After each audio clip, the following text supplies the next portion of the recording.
Hey everybody, welcome back to the Let's Try series. This week we're checking out The Burning of Tula Valdi's Zozobra, which is... I don't get anything out of that title yet. I don't know what that means besides burning, to be honest, but we'll figure it out.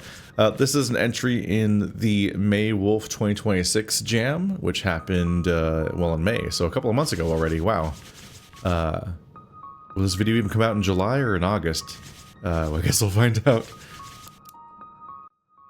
But this is one of those jams where everyone tries to make a game in a month, which I've participated in 2 of them in the past, but neither of them were for May Wolf. That's the one that happens on the opposite side of the year. What color was his fur? Was it gray? Or was it brown? Did he wear the clothes of a nobleman? What did he think, looking at me? And if it was gray, what shade? Oh. The eyes, his eyes, like archers between the crenels. If he was noble, what was his rank? Yes, his fur was gray, an ashen gray perhaps, smoky gray, wisping across the field grounds. Or was it darker still? Those eyes like precision, staring deep. Maybe he was a duke. I think he had a sword hanging on his hip. Was it sharp? And if the sword were sharp, could it kill? Has he killed before? Was it a sword? Could have been a dagger, come to think of it. Possibly a bayonet. Maybe it was nothing. Pandora gray, like the stones of a parapet. His eyes, a parapet. No. His eyes were the arrows. Or wait. Was it the archers? His eyes were the bow, yes. Yes, now I remember. His eyes were the bow and his vision was the arrow. His sight, that blasted thing, looking at me, seeing me see him. There must have been something on his hip. I saw it. It was thin and mean. It was a claymore. His fur was claymore gray. It was a spadroon. A what? Was he a baron? There were wounds on his muzzle, a scar clean across the snout. 2 or 3 more scars across his neck. No, maybe not. Only the one on his snout, I'm sure of it. Maybe another alongside his forearm. No, just the snout. Unless... If only I'd paid more attention. If only I just talked to him. Hi, how are you? Nice to meet you.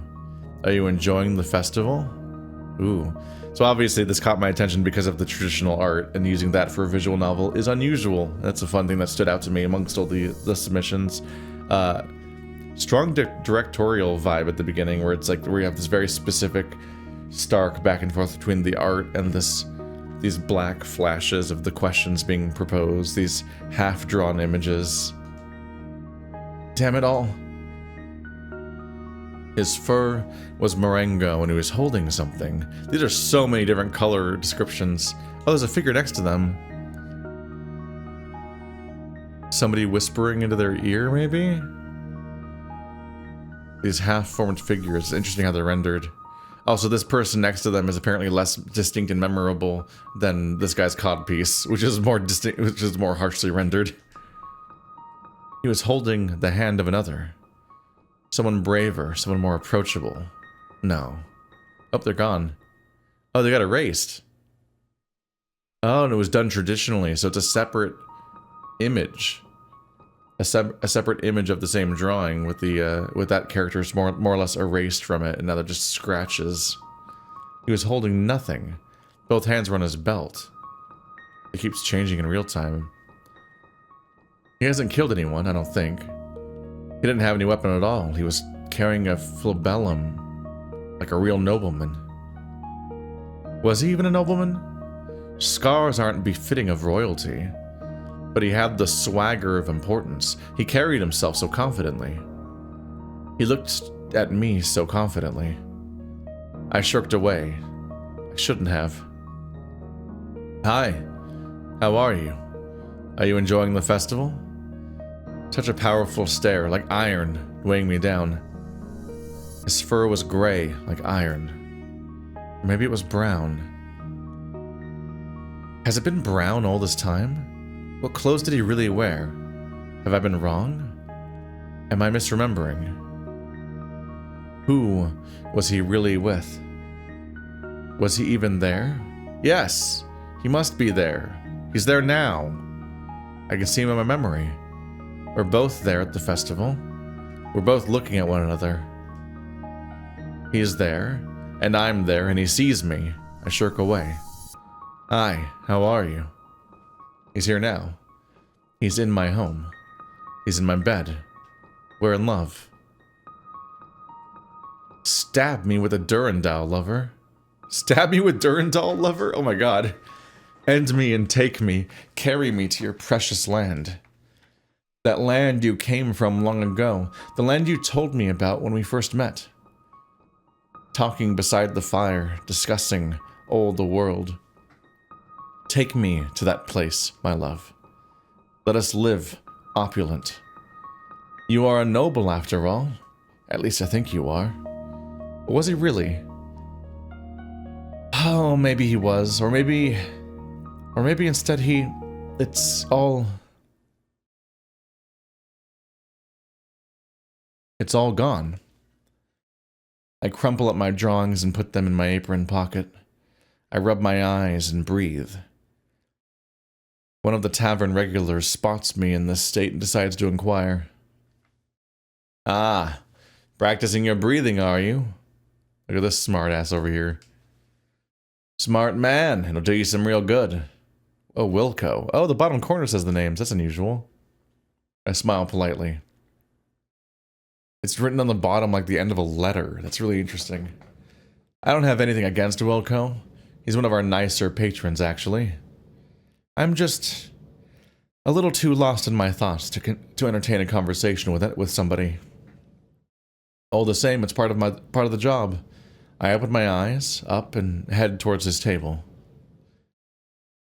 Hello. Oh, I wouldn't say I'm doing any exercises, just trying to unwind, that's all. They kind of look like a cat, and the close-up of the mouth kind of looked like a cat. Like they were wishing they'd said something like that instead of not. I'm not sure if it's a memory they're trying to recall, or if they're trying to write something, given the text.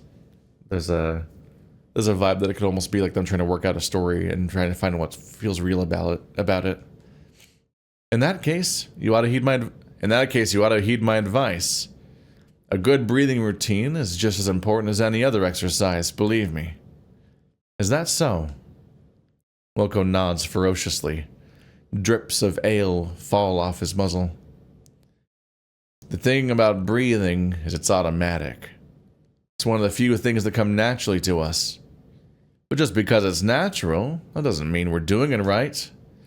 Think of walking. Do you remember when you had to crawl around in the dirt? Back when you were too young to walk around properly? Not particularly. Well, we've all been there. Every last one of us. We trip over ourselves, fall down, get bruises, but eventually we'll learn how to do it right. And we think it's natural, walking. We learn the proper rhythm to walking so early in our lives that we think, surely this must be natural. After all, everybody can do it. But who taught us how to blink? Who taught us how to breathe? Crawling is natural, tripping is natural, walking isn't. Walking is life's first defiance. When we're young, grabbing comes naturally to us. We yank and we pull and we grab and grab and grab. Wilco pauses to take another swig from his mug. Then we grow up. We learn to hold things. We learn how to be tender. Walking is the catalyst for all this, my friend. We aren't meant to follow our instincts. We're meant to teach life to ourselves. Breathing is no different. You have to learn how to do it right, and I've gotten it all figured out. Here, let me show you. He stands up from the table, tripping over his own feet on the way up, holding on to the table's ledge for support. So the first thing you need to do is close your eyes. Go on. Close them. Wilco, there's other patrons here. What if they need my help? It's no matter. They all want to see you practice your breathing anyhow, don't you, boys? Wilco loudly yells his query out towards the tavern. He's just a general pain in the ass for everybody. There might be hints that the 1 month might have been a little bit too much, not enough time to get all the yard out. Wilco loudly yells his query towards the tavern. Assorted here. Hears echoes. Hears echo back to him. Oh, assorted here hears echo back to him. That is not a thing I'm used to hearing mid-sentence. Although most patrons are either asleep or too busy drinking to care. I feel like that needs to be in quotes to make it legible. A couple of them have turned their heads towards us, eyebrows cocked with intrigue. For Pete's sake, did you have to say that so loud? People are staring. All the more reason to close your eyes. With the right breathing, you won't even feel their eyes on you. His eyes were like icicles. It felt so cold to be seen by him, by that man. God, he looked right at me. Those frightening blue eyes. Or were they brown, or were... Snap, snap. Is this his face? I thought this was like a different character's vibe.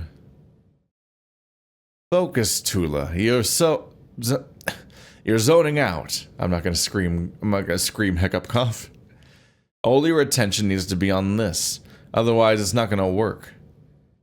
I thought we were interrupting the memory about some guy's eyes, but now there's hints that this might be what the memory was of, in which case we might have flashed back into it. Look at those structure squares. I'm so bad at structuring faces. It's hard. Okay, fine. I'll close my eyes. The tavern disappears. I try to focus on Wilco's instructions, but I keep one ear open for any patrons asking for refills. Now, you're going to focus on the flow of your breaths. You have to choose when to breathe. Excuse me. Sorry. You have to choose when to breathe in and when to breathe out.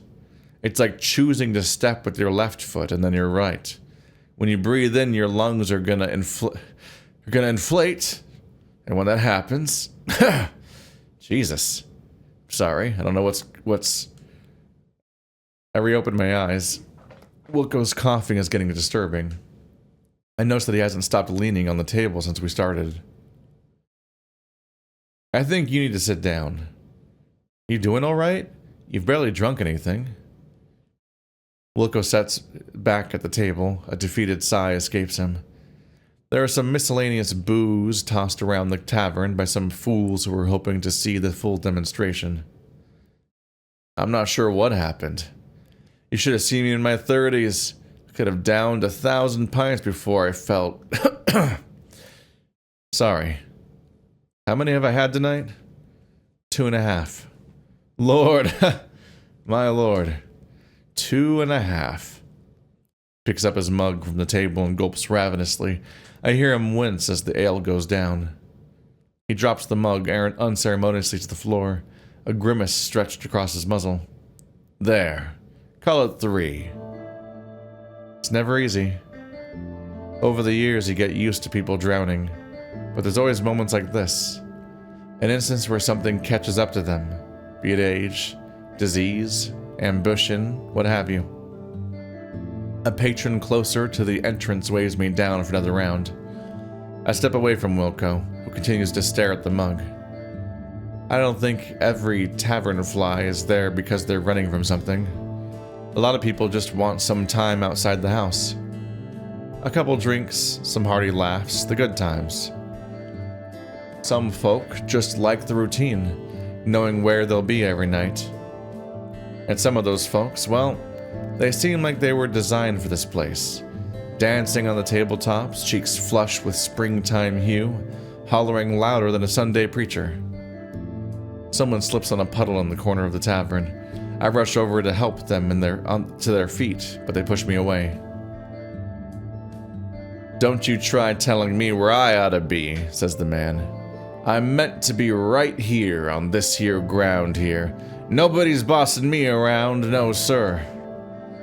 If you could freeze time, if you could capture one moment and keep it still, these men would still be dancing. The bystanders become trapped in amber. Their faces ache with glee.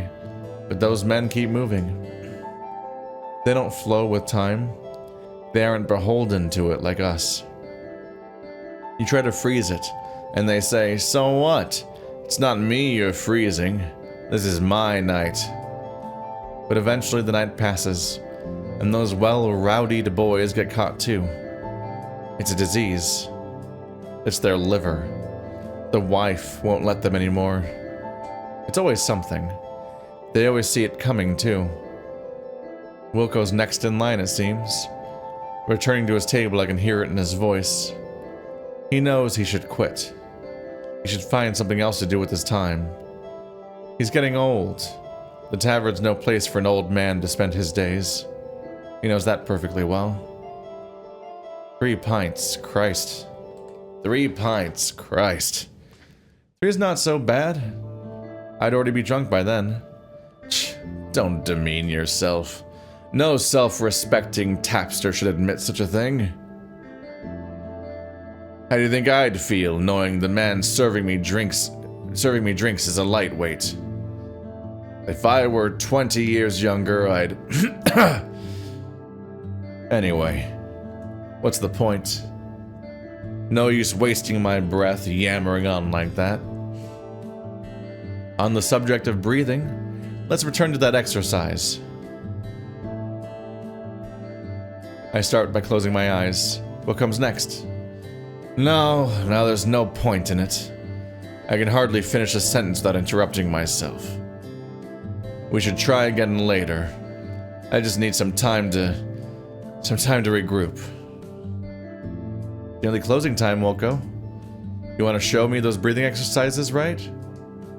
There's not much time left. Then we can do it tomorrow. Damn it. You know I'll be here tomorrow. I'm here every goddamn night.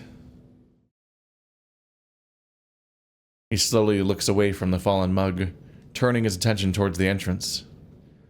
I remember when this place didn't have a door. Did John ever tell you about that? Not that I can recall. We don't talk very much about the business. This was well before your tenure, when the place didn't need anybody but him. He nailed this sickly, tawny tarp right over the entrance. When it got to closing time, he'd push a barrel to the entrance and nail the lower parts of the tarp to it.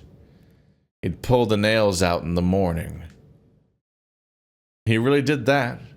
It hardly sounds secure.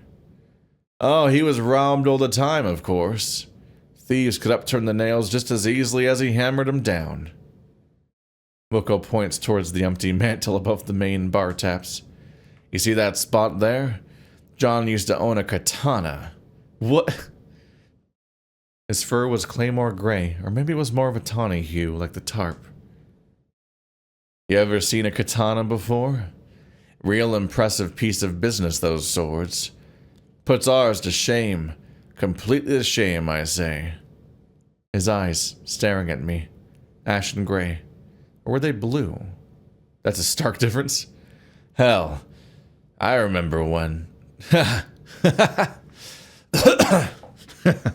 I remember one time, I actually made a wager with him for that sword.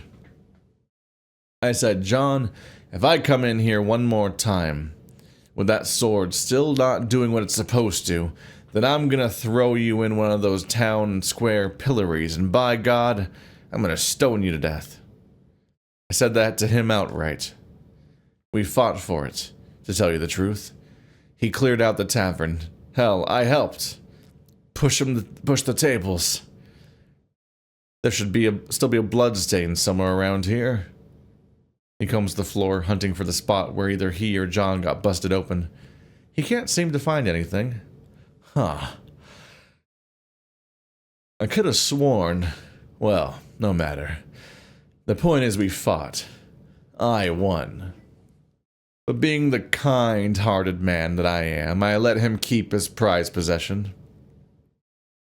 I gave it a few practice swings, tried imagining what it'd be like to really put it to use. Then I handed it back.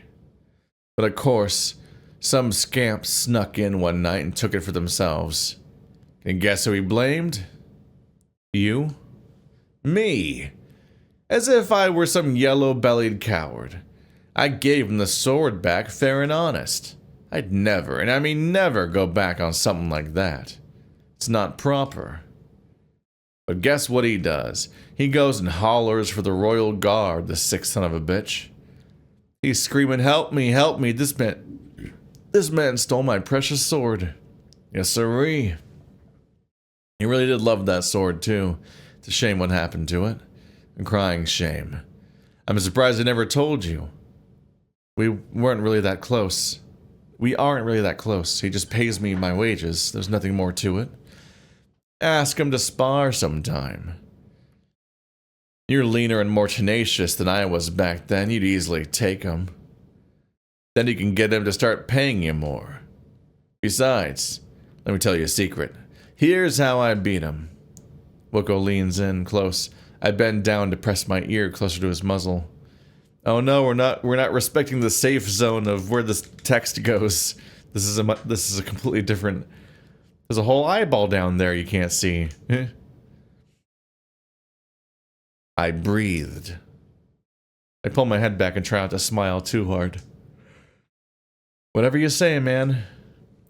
Get out of here before I throw the mug you dropped at your head. Wilco puts his hands up in a mocking, I swear I'm innocent type gesture, slowly standing, still fairly wobbly, and making his way to the exit. The other lingering patrons take this as a sign to depart themselves. As I tidy up the tavern for the night, I look up towards the empty mantle. Folding my arms, I try to imagine the katana. He carried a halberd on his hip. Or wait, I thought we agreed it was a sword. His eyes were halberds stabbing me. Feels impossible. I've only ever known the mantle is empty. To me, that's all it should ever be. To display an exotic sword like that in a place like this? No wonder it got stolen. Just because people are drunk doesn't mean they're not paying attention. I always tell him this, but he never listens. Trust me, Tula, they're drunk. They won't remember a thing. Like he knows about memory. The way I see it, memorization is the act of liquefying history. You take one moment and turn it into mind slurry. The slurry being the mixture of all noteworthy observations. I'm surprised that it goes that many rows down on the text, but doesn't just match the lines of the paper. Like they're not close enough together. I wonder if there's a problem there. That's wild that anyone thought that everyone in an entire tavern is going to be drunk and therefore not remember anything afterwards. I think I've never been drunk enough not to remember. I don't really try to be. That's why when you ask a drunk to recall an event, he probably won't be able to tell you the day or the hour or what he was wearing, but he'll certainly tell you about the katana on the wall. That's unique. That's a flash of flavor amongst all the sludge. It's like the blood stain on the floor, another piece of evidence I'm struggling to find during my cleanup. Why does Wilco remember that detail? 'Cause it's somebody's blood. That's easy. 'Cause he got punched in the head. John doesn't see things that way. He thinks people exist one instance at a time. Surely nobody will rob my doorless tavern, he thinks. Once they leave, they'll forget there's no door. I suppose that's why he hired me to be the tapster. It must be hard to relate to people when that's how you think about them. Details really matter. The details make the man. Strip a man of his details and he disappears. But details are hard to get right. Did Wilco really stain the floor with his blood that night? I'm not finding any trace of a smudge on the floors. What color was the tarp really? These little things don't matter much when you're telling a story. If you get the feeling across, then hey, you've done your job as the orator. What's it matter if you fudge a couple of key points? But that's talking about stories. It's different when you're talking about people. I return to the main taps, taking my crumpled drawings out of my apron. There's a person somewhere in this. I saw this person 3 months ago. Within these hurried sketches, these scribbled notes, there's actual, real magic. These are the building blocks to recalling life. That's why I have to be exact in my estimations. I have to know every precise detail down to the atomic level. I'm not trying to invent anybody here. I'm trying to bring someone back. The festival's not for another 9 months. That's plenty of time to get this right. I close the door to the tavern and head back to my house. I believe we met at sundown, when the fires rose above the sky.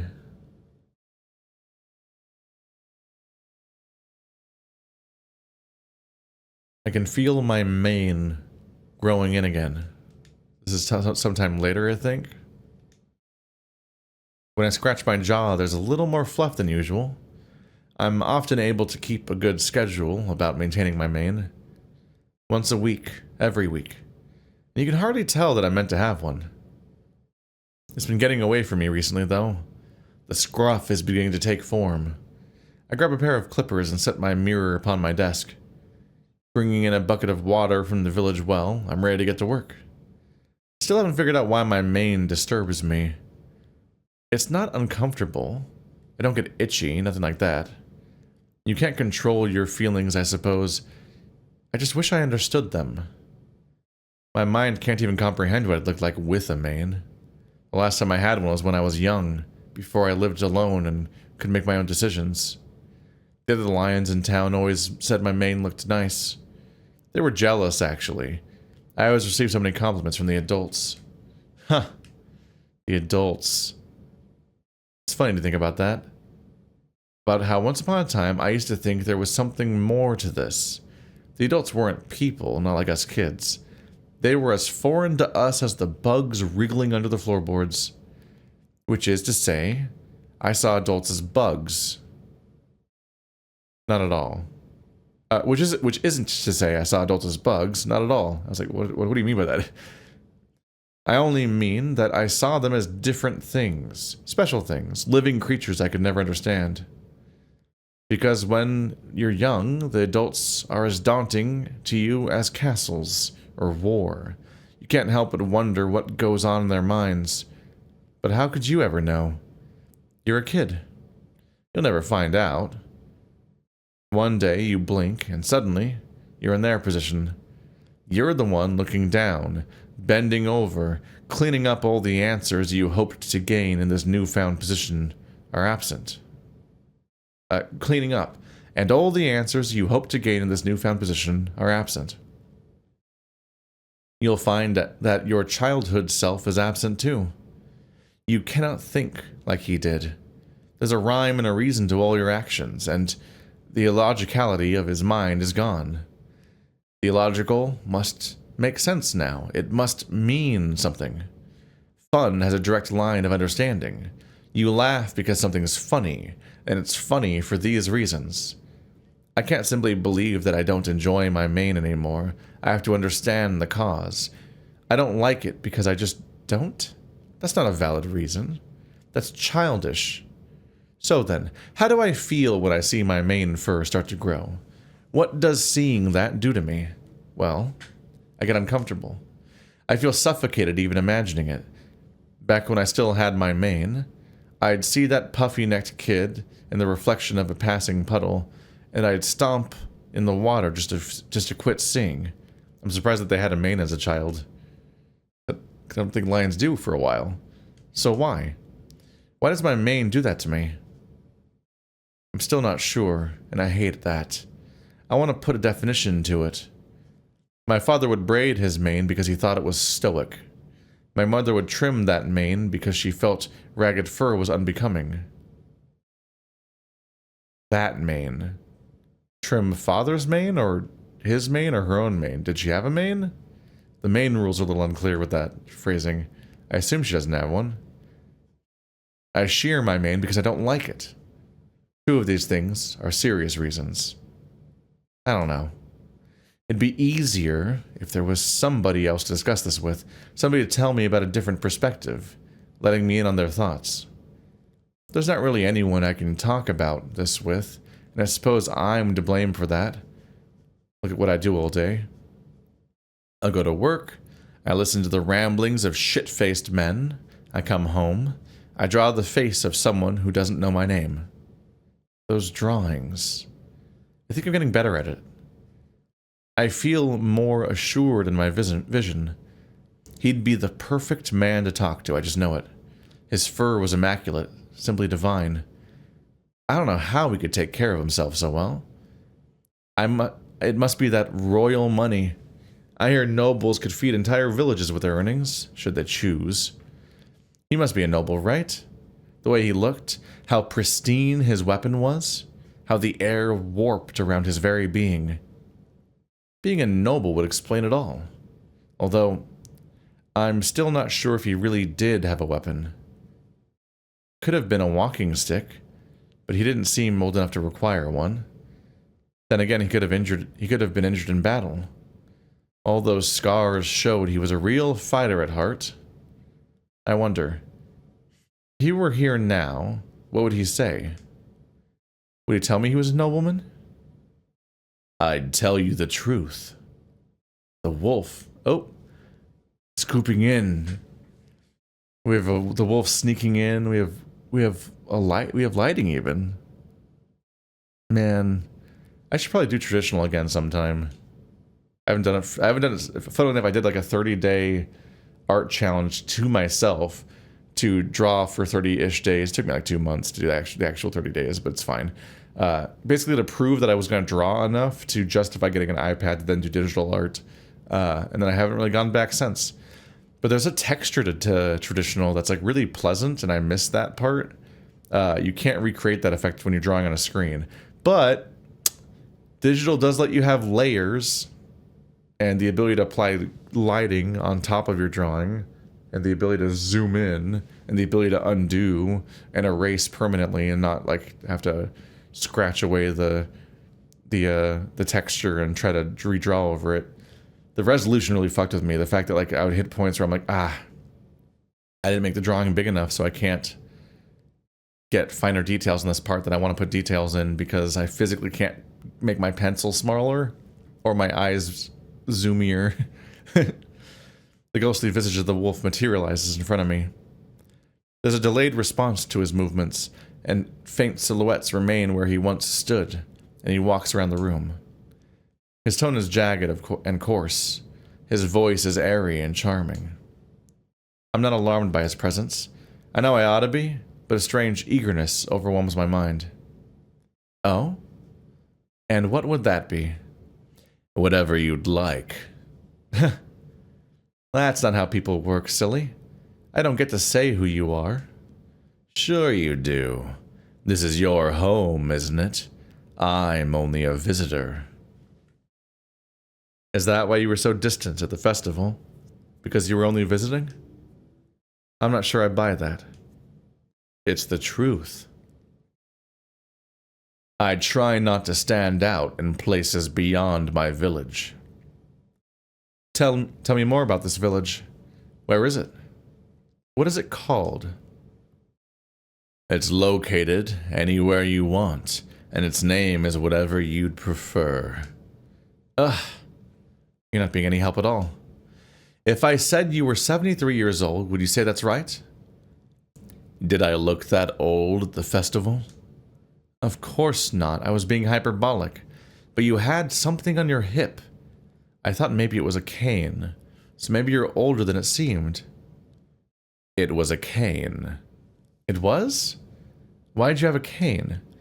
Because you said I did. Oh, for God's sake. Ow! Oop. Cut. Oh no, he cut himself with a razor trying to trim the mane. I hold my fingers up to my neck, dropping my shears on the floor. I pull my hand away for a moment, blood staining the tips of my fingers.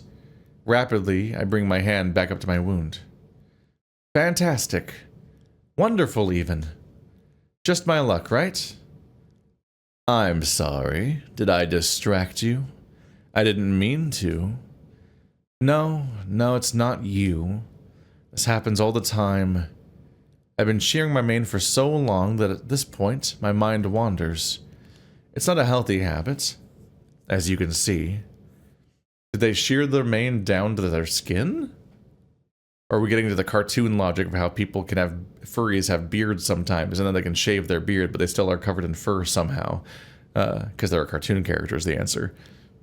Still, I feel this was my fault. Is there anything I can do to help? Just stay where you are. I need to sit for a minute and collect my bearings. Christ, my arm is sore. I lower my hand from my neck briefly, shaking my arm out. I need to get in better shape. My arm shouldn't be getting tired this easily.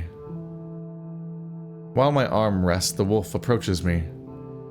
There's a soft kindness in his eyes, and he kneels down next to me in a way that feels totally reassuring. Hey, what are you... The wolf holds his hands up to my neck, placing his ethereal paw on my wound. A chill runs down my spine. Here, let me. This feels better, doesn't it? I'm slack-jawed. A small trickle of blood flows down my neck. I can feel my fur get colder the further down it goes. We sit in silence. His eyes don't once leave mine. I lift my arm up, trying to touch his hand, but I phase right through and feel only my wound. This is too much. It's not supposed to be like this. I stand up from my chair in protest, picking up the water bucket and heading outside. I dump both hands into the bucket, splashing water onto the cut, slowly rubbing my wet hands across the bloody patches of fur. Do you need any help? The wolf is watching me from the doorway. I give him a shoo motion with my hand, and he goes back inside. I sigh, continuing to wash myself down. Placing my hand on the scar, I notice the bleeding has slowed. Is it a scar if it's not healed yet? I'll leave my hand there for a little longer, and we should be good. I should go back inside. I don't want the neighbors to start asking questions. When I re-enter the house, I see him peering over my desk. He appears to be examining my drawings. This is interesting. So, like, he's trying to interrogate what the deal is with this wolf that he remembers, and it was just like, oh, what was that person like back there? It was distant. A memory that that distracts them sometimes. But now they're home, and the wolf is like an entity, essentially, like a ghost, but one that's malleable to their own memories. It's like they're trying to redraw them back into existence, which makes the art style actually, like, extremely prescient for that. It also, actually, yeah, it does feed back into the May Wolf theming, being like the idea of like making a My Wolf story. This idea that it's supposed to build from this often debated, somewhat derogatory trope name that is derivative of stuff like Ad Astra and Liar and so on.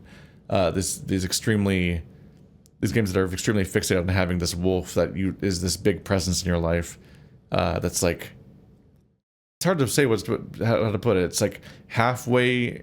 It's like the Venn diagram between Manic Pixie Dream Girl and like the Omegaverse, essentially, which is an insane thing as a Venn diagram to draw, but that's kind of where the entire subgenre kind of lands in its extremely vaguely defined terms. I forget sometimes that May Wolf has a theme like that. It does seem like it might be a little much to have to stick to such a theme every year as a jam. I participated in the November one, November, and then it was more recently called like Novem. Was it Novembuck? I think. And in that one, the idea was just, hey, feature an animal. We're themed it after an animal. Feature that one animal, and that's like part of the fun. But it's not nearly as restrictive. So we have crazy all over the place theming. There's like an optional theme thrown in that you don't have to really stick with by comparison. When I re-enter the house, I see him peering over my desk. He appears to be examining my drawings. These are very good, although I'm not sure my belt is entirely accurate, don't you think? I know. I've been struggling with your clothes a lot. Your face took up most of my attention. It's no matter. I believe you got a very good impression of me. A belt is only a small detail anyway. There's no such thing as a small detail. Now it's something like this. Here, let me show you. I lift my hand off my scar and point around various spots on my neck, highlighting the assorted nicks and scrapes all across it. You see all these? These are all my shortcomings in shearing my mane. All of these little bumps tell the story. You wouldn't even notice them if I pointed them out, would you? No, I don't think so. That doesn't change the fact that they're proof. These scratches are evidence of my stories. You remove even one scrape from me and I'm one story short. Take your sword, for example. You do carry a sword, don't you? Of course. Now, see, that tells me something. That tells me you're ready for action. You're the man to turn to if things get risky, unless you're full of shit. Or maybe you're the man who makes things risky. You're the thief, a brigand, who knows? But whatever you are, you have to keep a weapon ready. If that sword goes away, then naturally you must be something else. I thought you said I had a cane. It doesn't matter what I said. You just told me you had a sword, didn't you? Only because you asked. Did you have a cane? Yes. How about a fan? I think you had a fan that day. What do you say to that? It was a fan. No doubt about it. Both my hands and my eyebrows lower as I look at the wolf. You're mocking me. I can tell you find this funny, and I don't like it. I'm only confirming your theories. What else am I supposed to do? You're supposed to be yourself. Talk like you'd normally talk. Wear what you normally wear. What am I supposed to normally wear? How would I know? I don't know that. Then why should I? Because you're you. You're... There's a silence in the room. Neither of us saying anything. They're kind of doomed because revisiting your memories endlessly rewrites your memories. So the more they try to agonize over this, the more they're going to apply authorship to it and therefore change the memories. It's a really startling thing. You can be really sure about a piece of your past, but because you've told the story too many times, you can go, if you get any evidence of what happened, you'd be shocked that the evidence contradicts what you think you knew all this time about what happened. The idea of talking with your own sibling or parents about an important childhood memory only to realize that they remember completely differently and not being able to count that.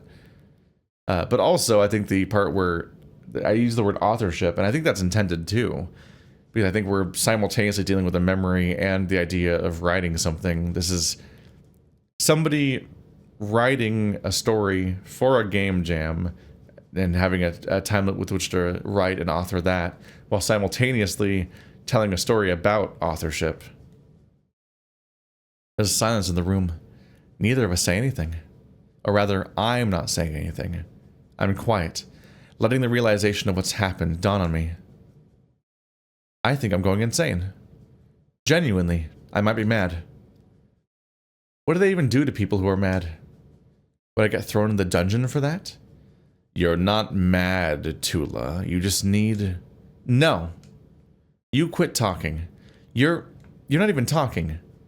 I don't know what you're doing, but it isn't talking. You don't exist. This is all some mental sickness, some disease. Really? Then how do you explain my hand on your scar? It wasn't. Look. I can show you. Look here. I walk over towards my chair by the mirror. Your hand didn't touch me. And I know it didn't, because I felt my blood continue to trickle. Some of it should have fallen onto the floor when I stood up. Look. I point towards the spot where I think my blood landed, and it's totally clean. Huh. Maybe it fell closer to the door? Two of us walked towards the doorway, scanning the floor along the way. Still nothing. Still, that doesn't change anything. I washed my blood off outside. You saw me do that. The neighbors can attest to it too. Okay. I see what the problem is. I admit that you didn't feel it. That's true. But my hand was there. Just like I saw you wash the blood off, you saw me place my hand on your wound. You looked into my eyes, remember? Do you want to doubt that too? When you look at me now, do you see me or the wall behind me? I'm really here, Tula. I'm just not who you think I am. That's really interesting, and also probably a safe spot to end this on and let people investigate for themselves for the full thing.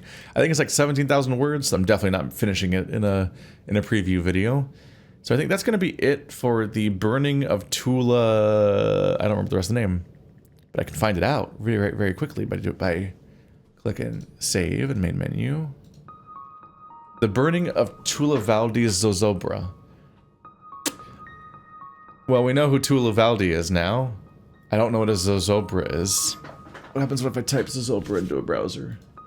Zozobra. Zozobra, also known as Old Man Gloom, is a giant 50-foot tall marionette burned annually in Santa Fe, New Mexico. Oh. To destroy human anxieties and mark the start of the historic Fiestas de Santa Fe. That's very specific. Okay. The suggestion that Tula might be constructing this effigy to then burn. I wonder if they're constructing the effigy to burn it, or if they perhaps need to move on by burning it. Interesting.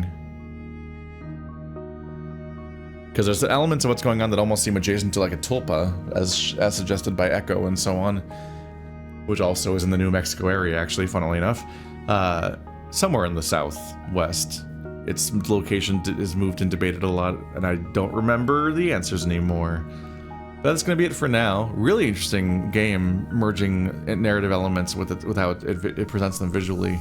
So you can check out the link in the description to check out the full game and try it out for yourself. And also, there'll be, in the corner on that page, you can also check out the May Wolf's submissions in general, of which there's like, I think there's like 50 this time, which is a lot.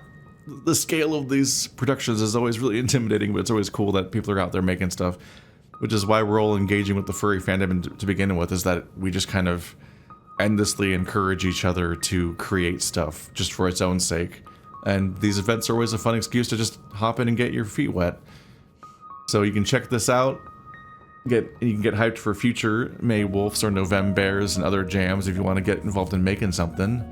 That's the place to get started. This was a Q&A question recently on my Patreon Q&A. Somebody asked about this exact thing, and I'm like, hop on a jam, man. You got to meet people. You got to know people, and then when you know people, then you meet people, and you can get a project together. That's how it goes. Anyway, thanks for watching like always, guys, and I will see you next time.